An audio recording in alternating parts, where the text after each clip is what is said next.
Ce n'est pas la somme d'argent que vous gagnez. Je vois comment vous ouvrez les yeux. Pourquoi vous êtes étonné par rapport à ça? Tu peux gagner de grosses sommes et tu es toujours pauvre. C'est possible. Et j'ai déjà fait cette illustration plusieurs fois. Attendez, je vais faire pour que vous compreniez en passant. Regardez. Supposons une personne, attendez, regardez. Donc, tu dois évaluer les coûts de chaque dépense que tu engendres. Et comparer cela avec le style de vie. Le problème que la majorité des gens ont, ce n'est même pas qu'ils n'ont pas d'argent. Le problème, c'est le style de vie. Il y a des personnes, par exemple, que... J'avais discuté avec un directeur d'une banque ici, qui touche pratiquement 3 millions par mois. Il dit 3 millions par mois. Et il te dit qu'il ne s'en sort pas. Il ne s'en sort pas. Et là, comment il dit, il fait comme ça, hey, comment si moi, on me donne 3 millions maintenant, c'est là, merde, par mois. Oui, parce que le problème, ce n'est pas la somme que tu gagnes. C'est le niveau de vie que tu engendres. Tu peux avoir 10 millions par mois maintenant et tu ne t'en sors pas. Je vous dis, vous ne vous en sortez pas. C'est-à-dire que tu essaies de joindre les deux bouts, ça devient 4.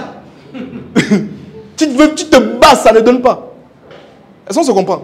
Ce n'est pas la somme d'argent que vous gagnez. Je vois comment vous ouvrez les yeux. Pourquoi vous êtes étonné par rapport à ça? Tu peux gagner de grosses sommes et tu es toujours pauvre. C'est possible. Et j'ai déjà fait cette illustration plusieurs fois. Attendez, je vais faire pour que vous compreniez en passant. Regardez. Supposons une personne, attendez, regardez. On va aller pas à pas, pour que vous compreniez. Regardez. Normalement, ce n'était pas dans l'atelier, mais regardez attentivement. Prenons le cas d'une personne. Voilà ses revenus, voilà ses dépenses. Il a exactement, disons... Oui, disons même 7, jusqu'à 7 sources de revenus. Ça veut dire qu'il a plusieurs sources de revenus d'entrée d'argent. La source de revenus, une lui donne 1 million. La source de revenus, deux lui donne même, disons, 500 000. La source de revenus, 3. Et le total de ses revenus s'élève à peut-être 15 millions par mois.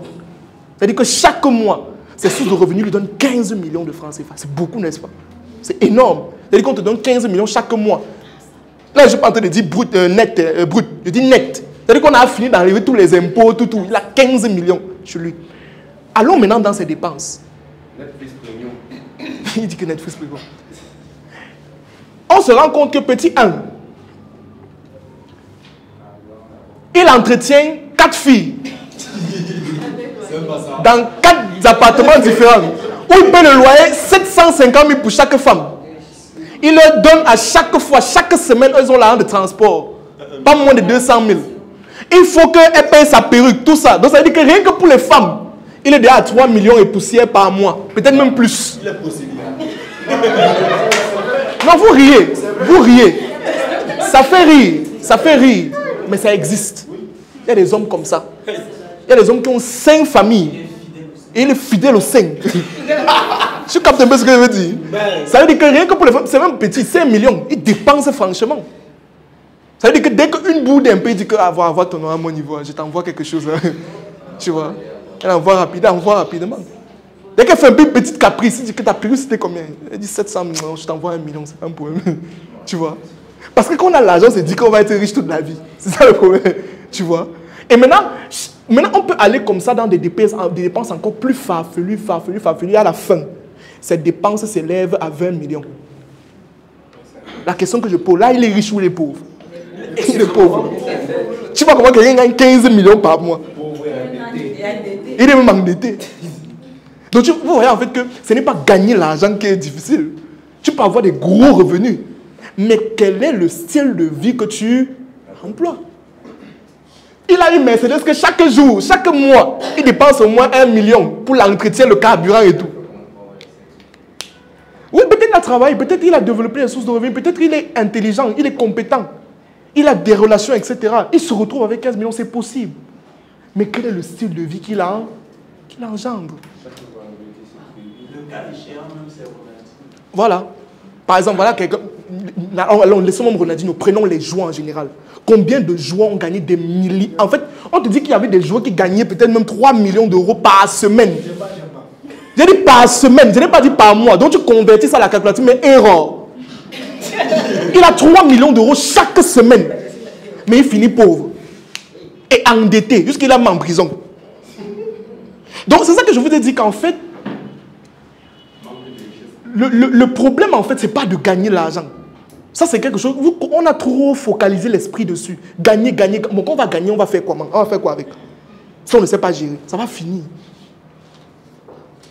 Ronaldinho a gagné tellement d'argent dans sa carrière. Il y a même un autre joueur là, dernièrement, il a vendu sa maison. Adriano, il a vendu sa maison, il habite maintenant à l'hôtel. Avec une carrière exceptionnelle. Un motel, il n'est même pas dans l'hôtel, il est dans le motel. Tu vois ce que je veux dire? Donc c'était tellement grave qu'il a vendu la maison. Tout ce qui lui reste, ce sont ses trophées qu'il a mis, ses films avec comme ça. Au moins ça, c'est le style de vie. Si tu commences à gagner certaines sommes, n'augmente pas le style de vie un coup, non. On dit à quelqu'un qu'on lui a donné une promotion, 100 000, il va chercher une deuxième femme. Comment?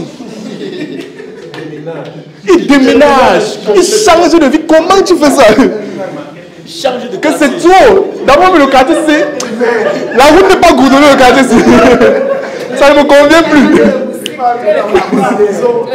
Il dit que d'abord, même j'ai seulement un enfant, même. Qui va me prendre tout mon héritage? Il parle de 100 000. Il faut me faire un deuxième enfant, même. C'est comme ça, donc, c'est pas gagner qui est difficile. C'est comment tu gères, quel est le style de vie que tu emploies, que tu mènes. Tu mènes, c'est tout. Tu dois te construire. C'est pour ça qu'on parle de se construire, de se bâtir, de s'élever. On parle de spiritualité ici tous les jours. Les gens doivent s'élever. Et il y a une femme dernièrement que j'ai vu une vidéo, elle disait que donnez-moi un peu 10 millions et voir mon vrai comportement. Donnez-moi d'abord 10 millions. Je veux un peu voir ce qu'il y a en moi. Donc vous savez que c'est quand tu as l'argent que tu connais toi-même ce que tu es. Tu te rends compte que mais, tu n'as pas l'habitude de boire, mais depuis que tu as l'argent, tu bois. Mais tu vois que ça a déclenché une passion chez toi que tu ne connaissais pas.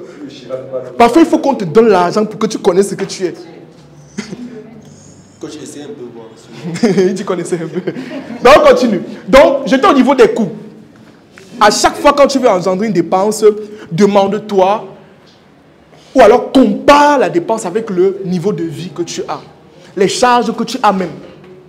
Il y a des choses, par exemple, aujourd'hui, où on a connu nos parents comme ça parfois. Il y a des trucs que tu savais pertinemment que ton père avait envie d'acheter ces choses-là. Mais il n'a jamais pu acheter. Parce qu'il fallait que vous partiez à l'école. Oui. Il y a des choses que tu sais que Tom, quand tu regardes la voiture de ton père comme ça le matin, c'était déjà tout bousillé, gâté, tout. C'est pas qu'il n'a pas l'argent pour arranger ça. C'est qu'à un moment donné, il faut que les enfants partent à l'école. C'est pour ça que j'ai parlé tout à l'heure qu'un déclencheur de la dépense, c'est quoi? C'est la responsabilité. Parce que le père de la maison fait quoi? Il compare, il analyse, il se dit que bon, si je pars maintenant, si en boîte de nuit, je dépense les 5 millions, si les enfants vont aller à l'école, comment? On va manger quoi? L'enfant va venir que, papa, on a dit qu'il y a un livre qu'il faut acheter à l'école. Je vais dire que non, laisse. Est-ce que tu as besoin du livre là? Non. Il y avait des fois que c'était chaud comme ça à la maison. C'est-à-dire qu'il vient voir mon père, il dit que par un livre là, il dit qu'attends un peu. C'est même nécessaire. C'est pourquoi? Le livre, c'est pourquoi? Ça parle de quoi? Est-ce que j'étais pas allé acheter un livre qui était similaire à ce livre là? Tu vois qu'il essaie de fuir la dépense. Parce que c'est dur, on serre les coups.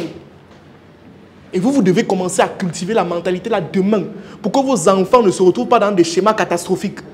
Qu'on a chassé l'enfant à l'école. Pourtant, tu as l'argent. Mais parce que tu es absorbé par un train de vie de paraître, tes enfants ne seront rien.